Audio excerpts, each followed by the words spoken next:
Part, second part, third part, fourth part और fifth part upload कर दिया है। फिफ्थ पार्ट अभी अपलोड में चल रहा है और सिक्स्थ पार्ट अभी कैरेक्टरिस्टिक ऑफ साउंड अभी हमें करना है और वन मोर पार्ट है सेवेंथ पार्ट। उसके बाद वो टॉपिक आपको करवा दूंगा सेवेंथ पार्ट। और उस टॉपिक को करवाने के बाद, ज़्यादा नहीं है सेवेंथ पार्ट, छोटा सा है।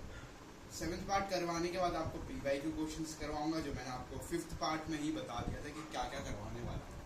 ठीक है, तो उसके लिए आप प्रेजेंट रहना। पहला बोला कैरेक्टरिस्टिक ऑफ साउंड में, the repetition of sound caused by reflection of sound waves from one obstacle, उसको हम इको बोलते हैं। This question is important. Okay,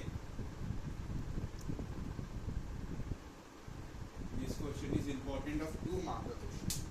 2 mark में पूछ देगा कि डिफाइन भी पूछ सकता है, ऐसे पूछ देगा व्हाट इज इको। तो लिखेंगे the repetition of sound caused by reflection of sound waves from one obstacle is known as echo. जो बोला है कि जो रेपिटेशन होता है ना साउंड का, कॉज क्या होता है, रिफ्लेक्शन ऑफ साउंड वेव से, एक ऑब्स्टेकल से, कहां से, फ्रॉम वन ऑब्स्टेकल, उसको हम बोलते हैं eco. The time interval between the original sound and the reflected one must be at least 0.1 second for an echo to be heard distantly. बोला जो टाइम इंटरवल है बिटवीन, बीच में, बिटवीन का मतलब बीच में, between the original sound and the reflected, जो original sound है और जो रिफ्लेक्टेड साउंड है उसके बीच में जो एक one must be at least 0.1 second का होता है फॉर एन इको का, जो भी हियर डिस्टेंटली, जो हम डिस्टेंटली मतलब दूर से भी हम सुन सकते हैं उस साउंड को, ऐसा नहीं कि पास में हो तभी। Multiple echoes are heard when sound is rapidly reflected from several obstacle at suitable distance. बोल रहा है मल्टीपल इकोज हियर्ड करता है जब साउंड रैपिडली रिफ्लेक्ट करता है from several obstacle at a suitable distance में। ठीक है, तब ये क्या करता है, ये चोज हियर्टेड करता है। द फिनोमिनन ऑफ पेरिस्टेंस और फ्रोस्टोलॉजिशंस और audible sound after the source has stopped emitting is called reverberation. बोला जो फिनोमिना है और जो पेरिस्टेंस है, prolongations of audible sound after the source, जो स्टॉप हो जाता है इमिटिंग करना, उसको हम बोलते हैं रिवर्बरेशन। ठीक है, uses of multiple reaction of sound. अब क्या क्या यूज है मल्टीपल रिएक्शन ऑफ साउंड के, उसके बारे में समझेंगे।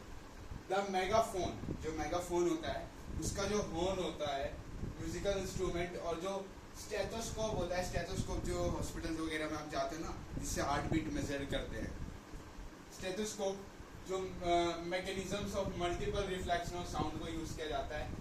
तो अब आगे रेंज ऑफ फ्रीक्वेंसी, कितनी रेंज होनी चाहिए। ऑडिबल रेंज आपकी 20 Hz टू 20,000 Hz होना चाहिए।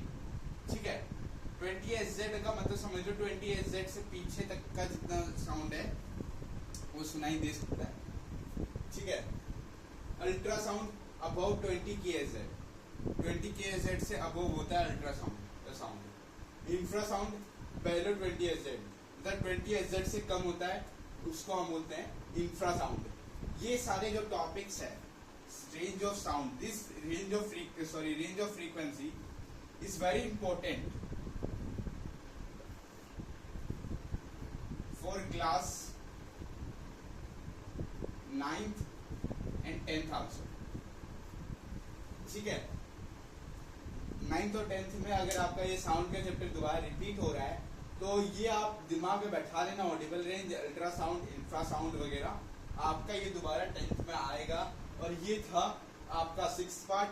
7th पार्ट आपको नेक्स्ट वीडियो में मिलेगा। तो आज के लिए थैंक यू।